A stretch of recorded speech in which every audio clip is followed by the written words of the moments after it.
Welcome to the Simply Authentic podcast, where we hope to inspire you to dream bigger, empower you to take charge of your own life, and challenge you to be your most authentic self.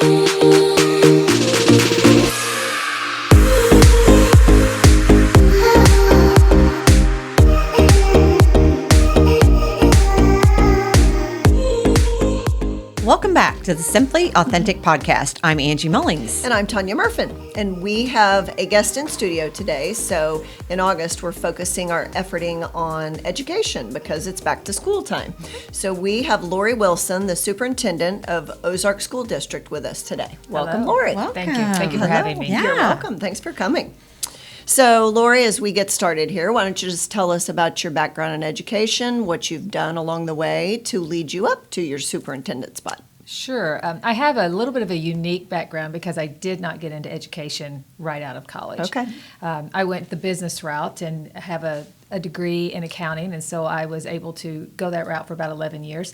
We moved, and we were chasing my husband's coaching dreams, and we went to a little town called Hartville, which is about an hour from here, and knew that my kids were small, and I didn't want to drive an hour and a half. And so I got into education. So I started in Hartville, taught 6 years as a business education teacher. And then as we were moving around for jobs, we went to Stratford. And at that time, I was actually, I took a job at Nixa for 3 years. Okay. Then I was blessed, and it's going to sound like I've moved around a lot, and maybe I have, but I was blessed then to go to Ozark for 3 years, and I was their assistant high school principal. That's when I got into administration. Okay. Back to Nixa for 5 years as a junior high principal, and everybody keeps saying, "Okay, you're going to the dark or the light side." Yeah, right. You're going to. Yeah. But I wanted to get it. I knew I wanted to be a superintendent, so I was given the opportunity to be an assistant superintendent at Aurora. Then I was West Plains for 4 years as superintendent, and very grateful that I'm back in Ozark. And I hope that's where I finish out my career as the superintendent. Yeah. Awesome. Yeah. Well, last week we had Pam Hedgepeth that her episode dropped, and we were talking about the future of education. And Pam mentioned that we talked a lot about Go CSD and all of the things that are going on with that. And she mentioned that there are 3 tiers of schools in the program, and Ozark is We're at the top tier right now. Top tier. Yes. So maybe kind of tie in for our listeners what that means, since you're right there with it every day. What does that look like in real time? Well, I think when she's talking about the top tier, it's basically that authentic learning. It is the real world learning. And we have been blessed that we've been working on that for about the past 4, 5, 6 years. And so we are now trying to move out towards the business area so that we can work with they can work with our students on capstones or entrepreneurial experiences. We have Project of Grad, which means what we want our students or the type of students we want them to be when they graduate. We want them to be good people. It's almost like character words. And so we began that process quite a few years saying we want them to have grit. We want them to have, to be well-balanced people. And then that just leads into what does the market want for that? What does our community want in that kind of person and the jobs with that? So, we are at the number 1 tier, but that's only because we've been working at it for a few years before everybody else. Yeah, you were a little ahead of the game. Right. And when did you all get the Innovation Center? When was that established? It opened I have to think about the years, 2 years ago. Okay. So a little background on that.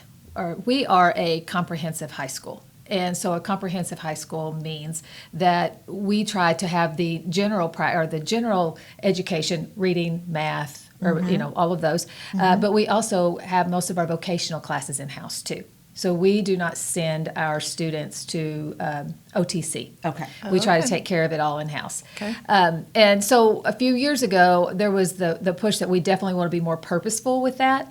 But also the town of Ozark had reconfigured their grade levels. So a few years ago, they had 10 through 12 in the high school. Well, they wanted 9 through 12 back together. The high school was not able to accommodate all those students. So we needed, and you could not, I don't know if anybody knows this, how expensive it is to build a new high school. We're talking $150 million. Yes, And you have crazy. to have bonding capacity, and you can't do that. So we were very blessed that the old FASCO building was open, and we purchased that. Now, I say that because that led to how, if we have two campuses, how do we keep our students together? How do they still have that sense of community and a high school? And so when they began meeting to make our classes more purposeful, do we tie it in? Like if someone has a project, you work with marketing, you work with math, I mean, just various ways of tying projects in for students. And they wanted our students, when we did this, to really have a sense of culture, a sense of community. Because, when you go through, when you're going through a cohort, when you're in college and you have your business cohort, you have that sense of community. Well, if our students were going to go in two different places, they were going to lose that. Yeah. So going the route we were with this authentic learning and this real world learning was to help create those cohorts for those students. And that may be more than what you wanted to know. No, yeah, that that's helps great. give Yeah. a visual. So it was multiple things that happened. One, we wanted our high school, our kids to be back in 9 through 12. And then also we wanted to be more purposeful with what we were doing in-house. So just so I understand, because I had children that went to Ozark Schools, and they got out, right, probably as all this was starting to be a brainchild, Sure. right? Yes. So as a parent, I don't feel like I really knew what was going on in the Right. years after they graduated. Right. But so when they were in high school, it was 10 through 12, and ninth grade was separated. So Exactly. now ninth grade is back with them. Right. And because you have two campuses, We can accommodate there's- that. Yes, There's the enough capacity. space. Capacity, absolutely. If we That's had put awesome. them all back into the one high school, it would not have worked. So what does it look like? Because Angie and I, which we'll talk more about the Innovation Center here in a minute, but we took a tour with you. Right.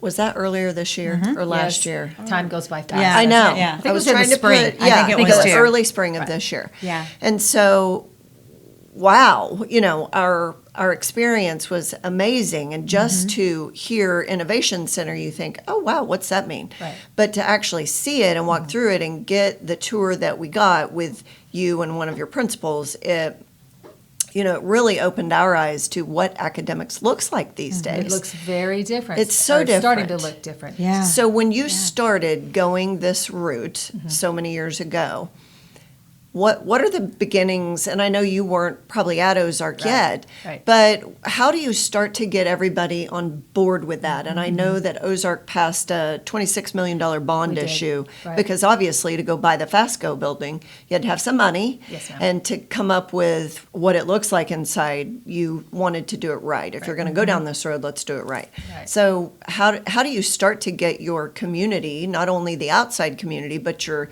children and your teachers involved in this vision?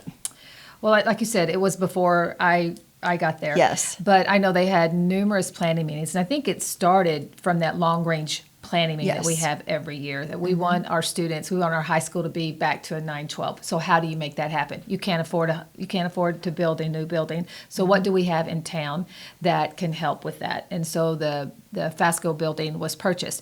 But even with that, you had numerous community meetings on what do you Sure. want to see out of this? How do we make this happen? And then our faculty and our staff, they visited numerous schools throughout Missouri, but mainly in Kansas City. They have something like this, but also in a couple of other states that they visited to see what's working for them Right. and how can we adapt it for us. It's still a process. We've only had that building open for 2 years. And so it is still a process. 5 years from now, we're going to tell you it's You bet. still a process. Yeah. Right.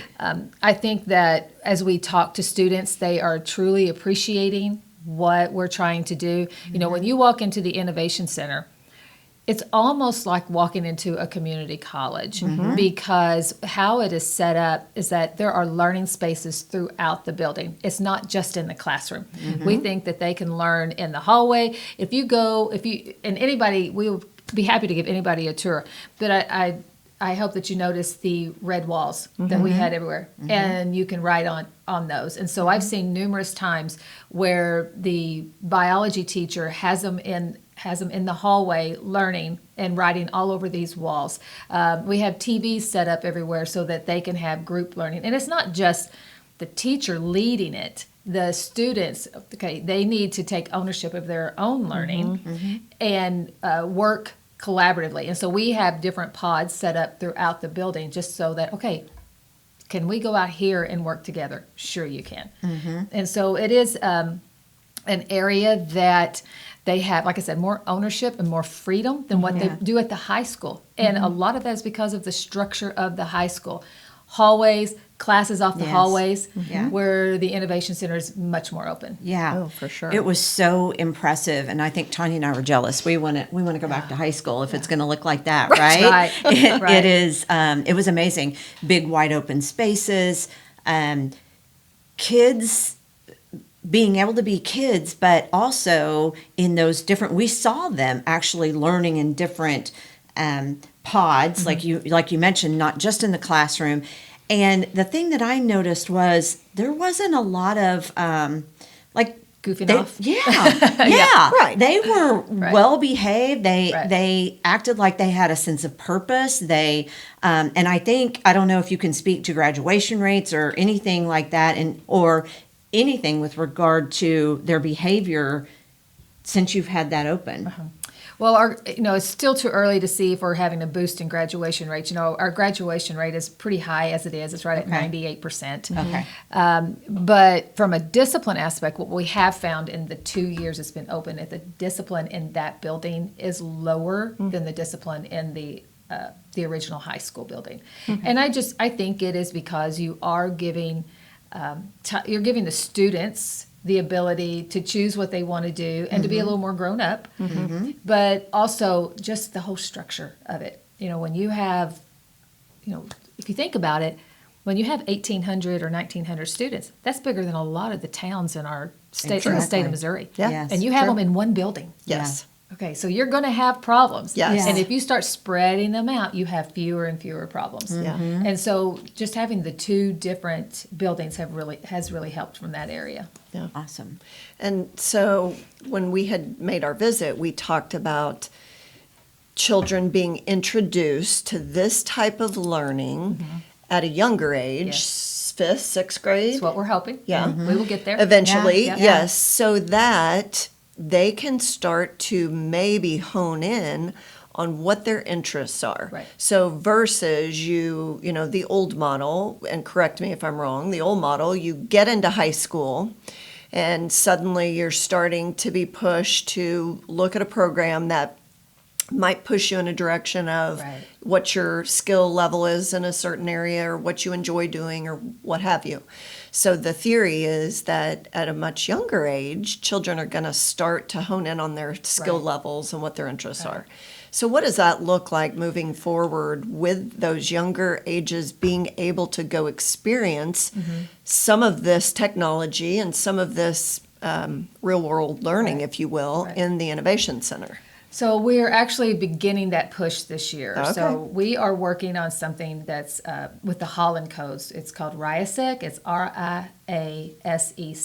And if you ask me right now, realistic, artistic, investigative, social, conventional, enterprising. I think that's what it is. It was not in order.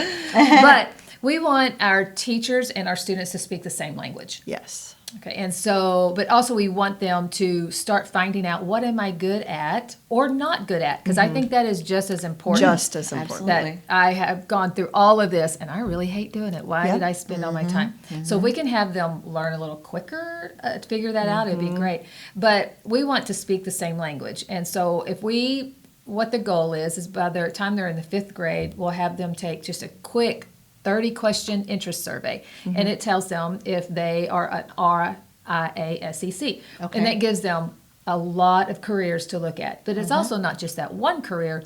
It's so like for example, how I would come out in that may be an RES, you have multiple pathways that you can look at and you can dabble in.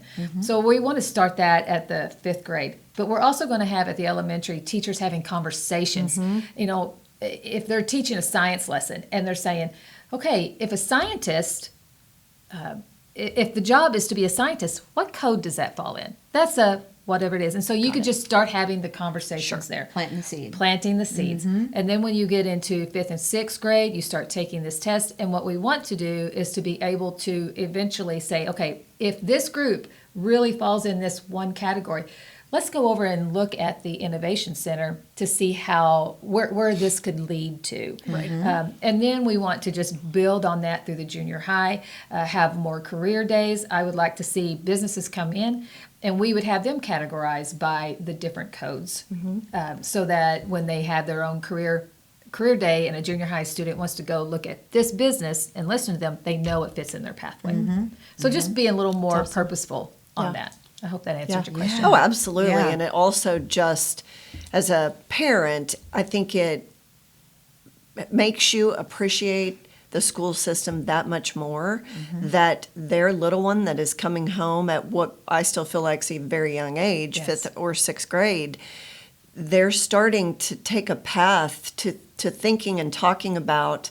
They like numbers, they like math, Yeah. they like science, they like Art. Yeah. yes, just that's amazing. And I It think is. at that age, in the junior high age, it's not about, that it's one specific path. It's giving them the opportunity to dabble in many paths. Yes. Right. Before And to they really get to high start school. exploring what's in their little minds of what really interests them. Because how do you define that in a child? Yeah.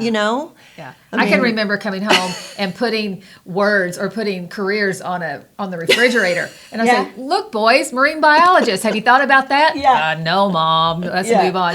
So Right. that's about all that I did at Oh, home my is just to gosh, have those yes. conversations. But if we can start earlier with them, Yes. and I just think it helps them to Oh. be more productive when they're out of high school too. Yes. Well, if you think, it broadens their horizon, right? So I went to a very small high school, and in a small town, I only knew what options I could see in front of me, Right, right? You exactly. see teacher, you see fireman, you see policeman, so I had this very narrow vision of what I could do with my life. Right. This at 5th grade, that's mind blowing. That is so forward thinking, I believe, and will help make those decisions better.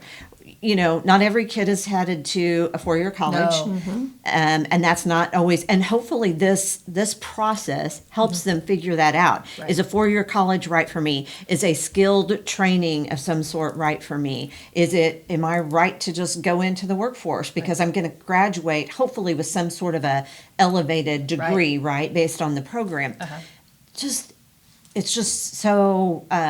Just the world is at their fingertips, Right. and you're bringing that to them. And that's what we want to do. Yeah. We want them to figure out, dabble on what they would like to do, but also, is this a passion of mine? Yeah. Okay, and Yeah. or and I'm like I said, I'm just the opposite.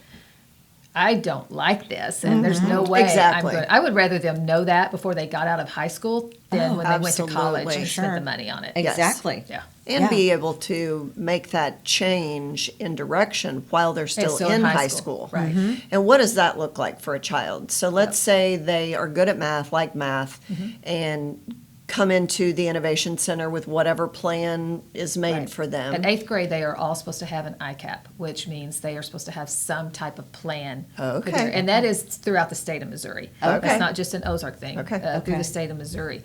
And so we try to work with them on where are your interests? And as a freshman, they all go through a course too that talks about all our pathways. I would really like to see that start going down to the 7th and 8th grade level Yeah. so that they know more of that in advance. But once they choose a pathway, they do not have to stay in that pathway Right. at all. And it doesn't all happen at the Innovation Center too. They will take classes so if they are military bound, all our military classes are JROTC is in the original high school. Okay. So they will go back and forth. And then let's say if they are in the what am I thinking? Maybe the ag ag pathway. There will still be classes at the high school that they will take, but it will also lead into the one at the OIC. Okay. I just want our listeners to have an idea of how many options you have available. We saw so many cool things. A commercial kitchen Yes. where they can go in and learn how to cook and prepare a meal Right. and start them on a pathway to being a chef or something in that culinary Right. arena. Quilting class. And And I know that's that's my a favorite of favorite. yours, so That's I had my to say favorite. that. Thank you. Yeah. Love it. We have a long arm, and that was donated by a local business. And our teacher she learned how to use the computer portion of it. And now this year, for the first year, after 2 years, we have a quilting class. That's awesome. And that's what they're going to learn. And that's part of the business, too. They're learning how to run a quilting business. And so if I've taken a quilt to be quilted, they'll give me what the price could be. They'll give me different options, and it goes into their fundraising account. Gotcha. Yep. Yeah. So what other areas of study are within your? Well, like I said, if you're more in the military line, we definitely do have the JROTC programs, which they're nationally known. It's a great program. But specifically in the Innovation Center, we have a lot of our Project Lead the Way, which is our STEM classes, our computer classes. We have a print shop, so we can print our own type of banners. We have agriculture. We have the largest agriculture department in the state of Missouri. I think maybe it's the top 3, but I really think it's the largest one. Wow. And we have put in bays upon bays of welding. Now, a lot of schools will not have that. Like I said, they will send their students to welding school. They'll send them to OTC, which is OTC is great, but we Yes. just want to give, like I said, a comprehensive, try to do everything we can in-house. We have a partnership with Cox where we have the health pavilion. And so they have donated items and where we have it set up like an emergency room. And they will go through the process of what does this x-ray machine look like? What does it, what does the bed and all the machines around it when someone comes into the emergency room? They even donated a ambulance for us. So if someone's thinking about going to that EMT route, we have this. So, those are just a few of the things that we do in-house. Yeah. Yeah.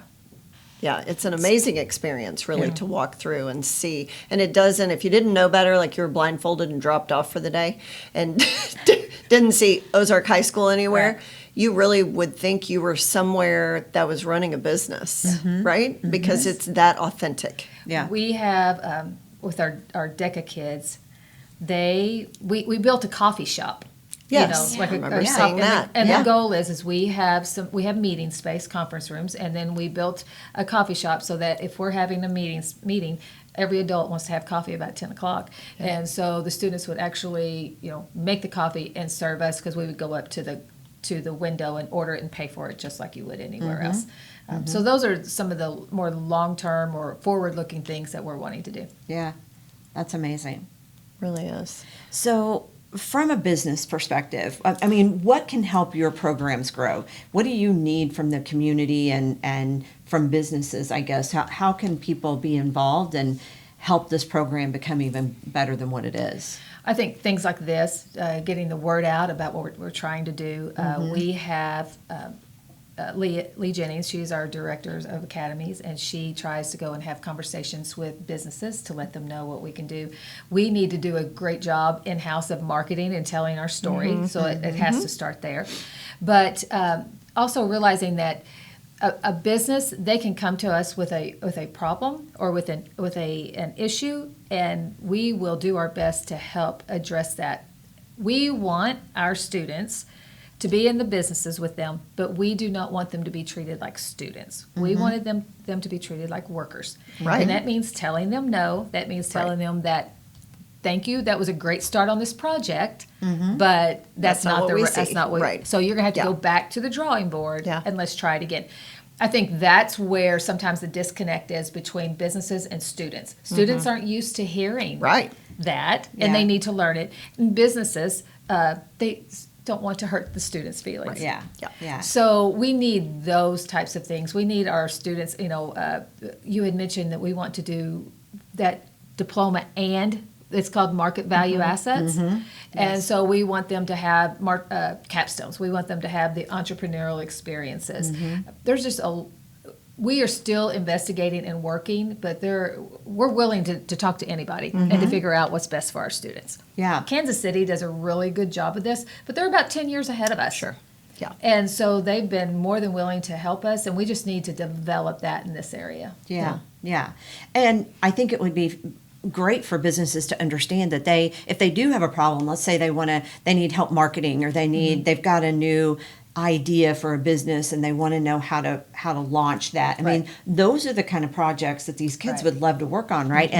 And it's fascinating to me, and I love the idea of taking something to these kids, and that's what makes it real world learning, right? When you've got a business that is in need of something and can give those kids a project for them to work on, and hopefully is a win-win for everyone. It could be as simple as, let's say you have a vehicle, a van, and you want to advertise on your van.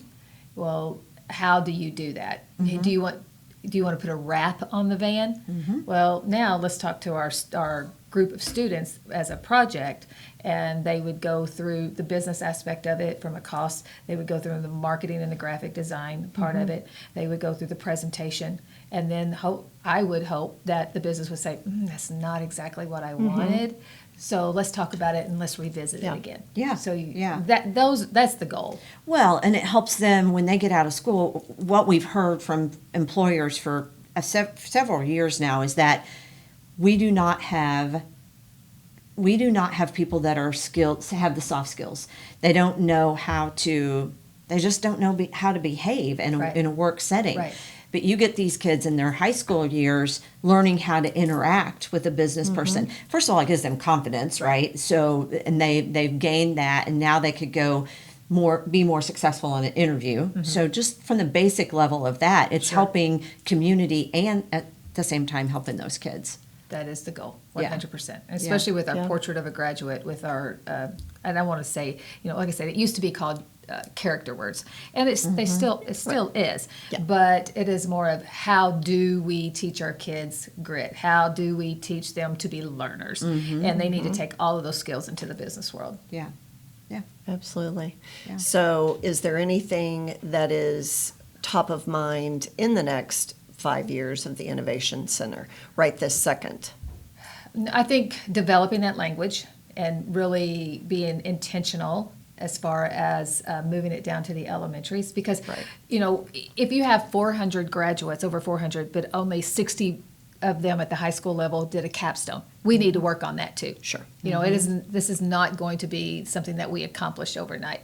I could easily see too that in 5 years, let's say, and this is where we would just have to work with the community, and I'm just throwing this out there. Let's say that we have a huge company, a huge manufacturing plant, or someone that moves into this area, and it's not in our pathways, or it's not. How are we going to address that? Yeah. And I think that we need to also be looking at, just because these are the jobs now that we have for our students, it may not be what's here 5 to 10 years. That's so true. And how do we adjust? So those are the things that I think about, is just how to keep it going and not become stagnant. Yeah.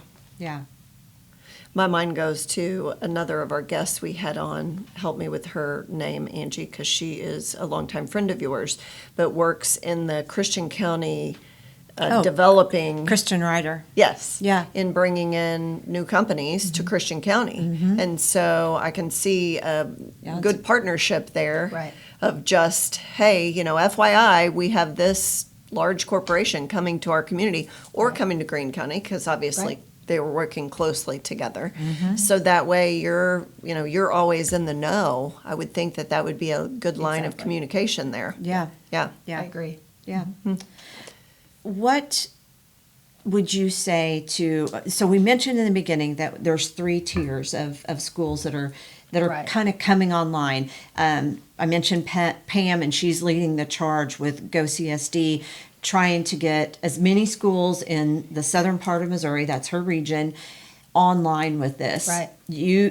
This didn't happen overnight. No. this took a while to. Right. This was a dream. It was part of a vision. It was part of a plan. What would you do? You have any advice for schools who are thinking about what their next step is, or how do they go from an entry level to a number Right. 2, or so on? I think just begin. Yeah. We have in our cohort 1, we have a K-8 in Shellknop. They're doing this. So it doesn't have to be in Ozark. It does not Yeah. have to be a school of 6,000 that's close to Springfield. Uh-huh. It can be at any size, and you tailor it for what you need in your community Yeah. and what your students need. And if there's not these experiences for businesses, because you may live, the school may be an hour away from big Right. businesses. Uh-huh. Well, you know what? What can you do in your own school?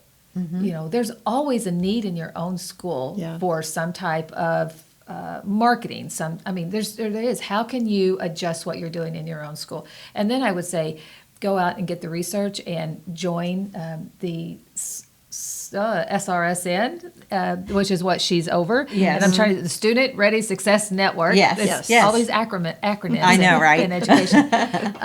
But just begin. Just think, what do our students need? And the students in this town everybody needs the same type of skills, but what's going to benefit our community, and have the conversations with the community. And you just got to begin. You just got to step out there and start it. Yeah. Yeah. It's a great tip. I appreciate and just want to thank you for the work that you continue to do and lead in I this love it. efforting in love it. Ozark. It's amazing. And having had children there, and I have grandchildren who will probably be raised Yeah. there, I don't know that you'll actually be in place still. I'm She's hoping 3 and a not, half. I'm honestly. sure you're hoping you're not. But it's exciting to hear and see, and it really, I think for just the general population, they would be really excited to see all of this and know about it. Yeah. Yeah. We welcome tours all the time. Yeah. Yeah, that's great. Yeah. That's great. Yeah, and that's one reason we really wanted to talk about this on the podcast, because I feel like it is not really a well-kept secret. It's not supposed to be a secret, Right. but it just, sometimes when you don't have kids in school, Right. or You just don't know. you You just don't don't know. You don't know what you don't know, right? Right. So, Yep. so just hopefully this will help bring some awareness, and really, and I would encourage anybody out there that if you have a thought, something that's going on in your business, and you want to give the kids a shot, then reach out, Reach out. right? Right. And Absolutely. willing to listen to anything, because there may be things out there that you guys haven't even thought about yet. 100%. Yeah. 100%. Yeah. Yeah. We would love it, and we'd love all the help we can get. That's great. That's great. So as we start to wrap up, you're a woman leader. Yes. And we like to hear leadership lessons from other leaders. So can you come up with something really good and juicy to give us, Lori? Oh, Something you've learned, I don't or a know. tip you could give Okay. for future leaders? So this year, our theme at Ozark is "Tell Me Something Good." Okay, Okay. I like it. And I truly believe your attitude towards everything is what makes or breaks you. Okay. And so yesterday we had our back to school, and I told him, I said, not everything is going to go your way, and you need to be able to pull yourself up, and you need to find the good in things. And so when you're finding the good in things, how are you doing that for your children? How are you doing that for your students? They need to know that when something has happened, that right around the corner, there's going to be something better. Yeah. It will work out. You may not see it now, but it will work out. And so that's, for me, that's how I work through things, is that I'm not a very negative person. I'm more of a positive person. So I always try to find the good in things, or where the positivity lies. Yeah. And so that would be my one little nugget. That's That's a great nugget. That's great. Yeah, especially starting a school year. Yes. I Yeah. love it. Yeah. Lots of positive vibes out there. That's right. Well, thank you, Lori. We Yes, appreciate thank you you very being here much. This today. hasn't been as bad as I thought. It was actually fun. Thank you. I was a little nervous. We're not that serious. We're not that scary. Yeah, we really appreciate it. Appreciate all the information you were Yes. able to share. And so if you know an educator or a school that could benefit from some of this information, we would encourage you to share, and so that they can have the benefit of that as well. Yeah, absolutely. We want to thank Gershman Mortgage, Kate and Jordan, for hosting today, and we will catch you guys on the next episode. Thanks for listening to the Simply Authentic podcast. Follow us on Facebook and Instagram. Be sure to listen to us on your favorite podcasting app.